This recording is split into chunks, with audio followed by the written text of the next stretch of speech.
Hey there my fellow gamers, Mortal here, and welcome to a new installment of Should You Platinum. Today's installment focuses on one of video games' hardest series ever, Dark Souls, specifically Dark Souls 3. Ugh, what have I gotten myself into? Dark Souls 3, which was released in 2016 by From Software and created by Hidetaka Miyazaki, received mostly positive reviews and was praised for its visuals and gameplay. But that's not all. This game, much like the entire Dark Souls series, has been renowned for testing players' patience, skills, and strength. It sure has tested mine, that's for sure. Now, I get it. You must be asking yourself, Mortal, why on earth would you start your channel with a Dark Souls game? What compelled you to do such a thing? Like, are you mental? And more importantly, why?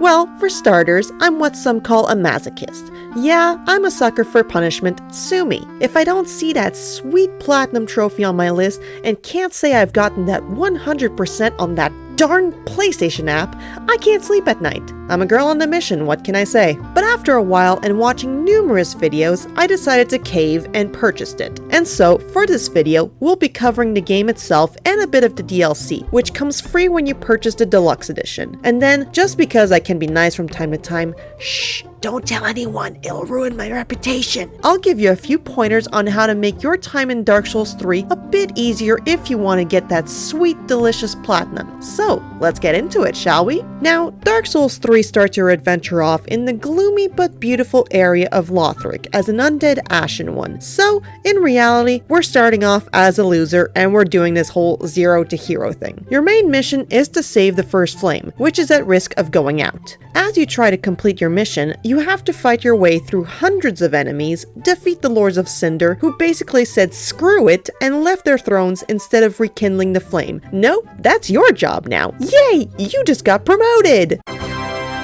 It's not a bad plot, but it's not as straightforward as you'd like. Because the game doesn't tell you the story up front, this means that you don't have to play the previous ones to understand this. That gives you the option of playing this series in whatever order you want. There is a lot of lore to it when you end up doing the research or just deconstruct the dialogue. This reflects from the enemy design to the worlds you explore in Lothric. Some bosses in particular are so intricately linked to the lore that it actually tugs at your heart when you're about to beat a boss. You start to wonder what they went through and what their motivation could be. And sometimes you just wonder what the hell some enemies are doing in this game. Like seriously, what the hell am I doing? Aside from that small gripe, you end up being invested in the game and play through it multiple times in order to figure everything out, which is good for replayability, especially since you need to play through this game multiple times to get the platinum. This game can be quite linear on what you're supposed to do. You can go off on your own and explore a little, but if you venture too far, you'll end up at a huge roadblock and you won't really know where you went wrong. So, you're gonna have to backtrack and end up figuring out the missing key that you needed all along in order to progress. Wait a second, you're telling me I needed to kill an entire congregation to get a doll? What the f***? You get a vast variety of weapons, so you're really never short on options. But you've got to figure out which kind of build you want to make before you launch yourself into the gray setting of Lothric. Whether it's a strength, dexterity, or magic build, once you start putting your in-game currency called souls into a specific stat, stick with it like hot glue. Pick one of the 107 rings in the game and commit! We're talking about a till death do us part thing. I didn't mean it literally! Don't do like I did and figure this out halfway through your first playthrough and kept seeing that you died screen over and over and over. Look, I never said I was smart, guys. In order to make your build, you need souls, and you get these by killing enemies and finding souls on the ground. Once you've got what you need, you give these souls to the Firekeeper, who will gladly take your money so you can level up. She's going shopping later, boys. Maybe for a new set of eyes? What, bad joke? Once you get the amount of souls needed, you must put them in a specific stat, such as vigor, endurance, strength, dexterity, and so on and so forth. When fighting enemies, you can either have a really hard time or can get extremely lucky. For example, when you've got two NPCs coming right for you, they can either get the chance to kill you, or you can outsmart them and they can fall to their death all on their own. Haha, that's what you get. Even with all this, the game gets increasingly difficult, especially in some fights when all you want to do is just throw your controller at something. And like, I know that my name is Mortal, but this game is having a good old time showing me just how mortal I really am. Like, God, Miyazaki, you might want to give me a break at some point? I'm good. I'm good. I'm just gonna try this again and... God damn it! I have died every day. No, we are not doing this. I am not crying again. Turn that thing off right now. The worst part about dying in this game is that you lose all your souls and you've got to go and get them all back. Not only that, but the enemies respawn. Like, all of them. Even the ones that owned your ass time and time again. And if you can't get your souls back before you die again, it really hurts because sometimes you end up losing a lot of souls. Like a lot. To avoid this, you'll need to gather all 10 Estus shards as quickly as you can. This will give you some health back if you get hit and need a sip. Next, you must get the Undead bone shards to increase your bonfire. By doing this, you'll increase the amount of health you get back with every sip of your delicious flask. As for health, there's another item that you'll desperately want to buy, find, or just straight up farm when possible. Embers. These little doodads increase your health bar by 30%, which can mean life or death when you are struggling against a boss. But if you die, you will lose that 30% buff and you are entitled to cry. Because now that means that you just wasted a very expensive and very precious ember and you'll have to pop another one back in to get your health bar back up. Seriously, it's not a fun time, guys. You must learn how to roll and time it correctly. Rolling will basically save your life when you're being smacked around by an enemy or a boss. If you roll in the nick of time, you can avoid one of their huge hits. Otherwise, well... just get ready to become someone's breakfast because you're about to get squished like a pancake. This game does offer a PvP option where you can get invaded by players or invade them yourself. You can even get your buddies along in this. But, unlike other games, you're sometimes thrown into an invasion without even getting a say in it. And what's even worse, you can be in the middle of a huge fight and the game will just suddenly pull you out of your own game out of nowhere and force you to invade someone else's game. Oh, come on, game, no, not now. Please, please, no. Come on, don't you see I've got this huge guy coming after me? No, do not do this to me. No, please, let me just play my game. Come on, please. God damn it. And you know what's the kicker? When you're done invading, you're not just put back at the last bonfire you rested at. Oh no, that'd be way too easy. No, you're going back exactly where you were when you were pulled away, which means that if you were in the middle of a fight against this giant and you were about to die, well, guess what? You're about to die. Oh, thank God I'm done invading. Oh, crap! Oh no, he's back. Oh no, no, please leave me alone. Don't squish me. No.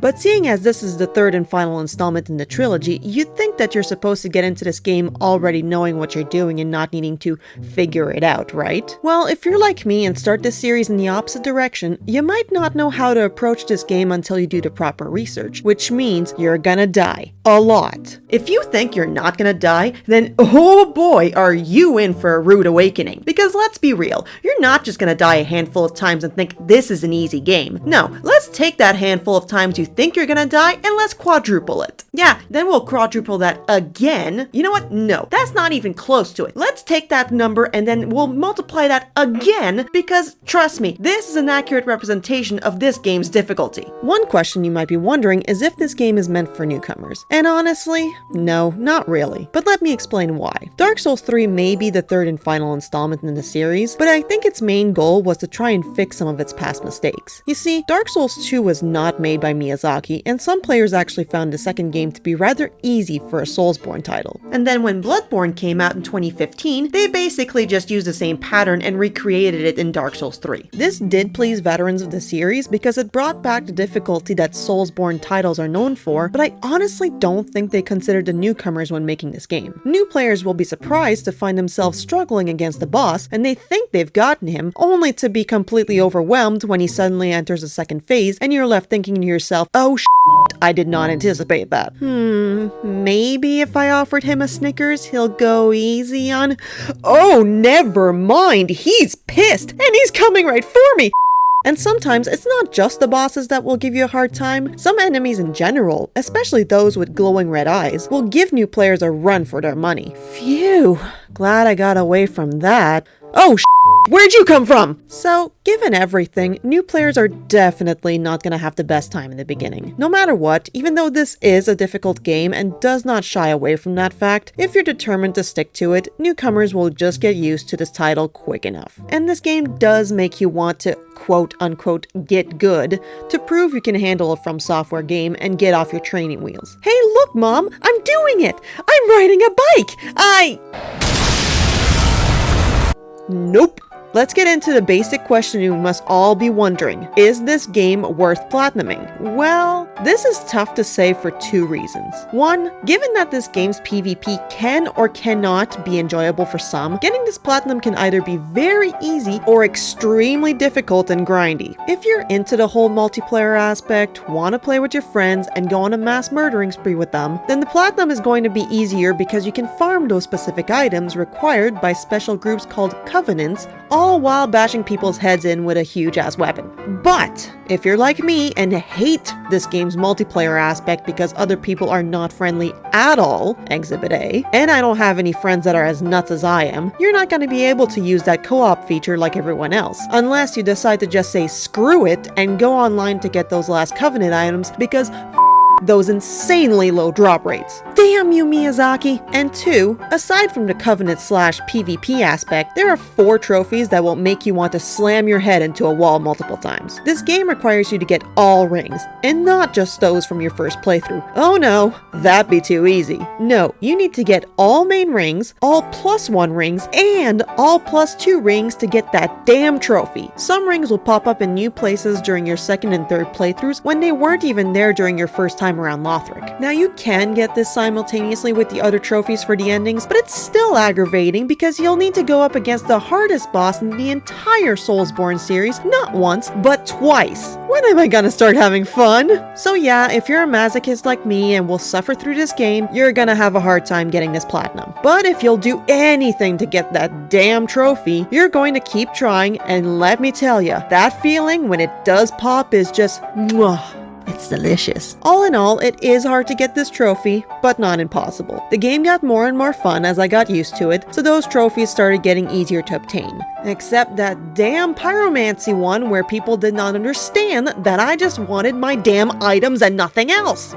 I digress. And also, I wanted to give a big shout out to Fighting Cowboy and Super Butterbuns for the helpful videos they made on the game. Links down below. This game also does come with additional content in the forms of the Ring City and the Ashes of Ariandel DLC, which give more content to the length of the game and depth to the lore, and are great additions to the game. One is selectively harder than the other if you're not careful, but it is doable with strategies. As it stands for the DLC, do or do not, it's all up to personal preference whether you want to throw yourself into them. The Ring City DLC has some pretty kick-ass rings that make your time in the main game so much better. So there's that. But you don't have to do or buy them if they don't tickle your fancy. So, after all is said and done, should you or should you not platinum this game? Yeah, you definitely should. Again, you must think I'm nuts for saying so, but honestly, I had fun after my first playthrough, and even more so in my second and third one. See? That didn't even take that many. Oh wait.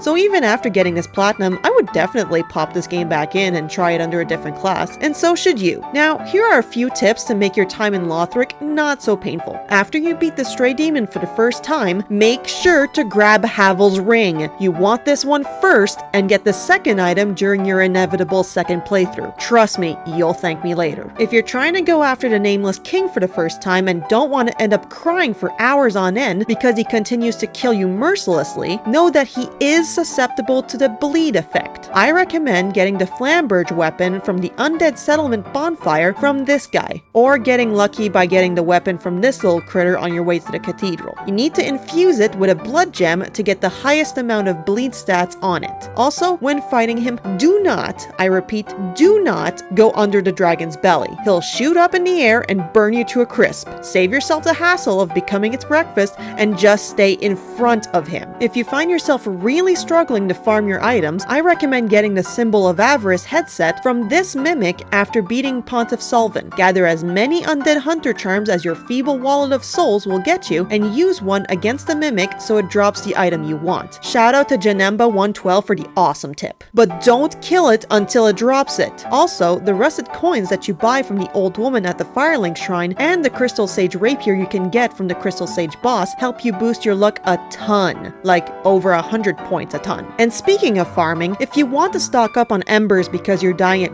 load, just keep beating this single knight at the Lothric Castle bonfire over the head. Trust me. So I'm hoping this video helps you in your gaming adventure and decide whether or not you want to get that sweet platinum to add to your collection. Don't forget to like, comment, and subscribe. Until next time, my fellow gamers.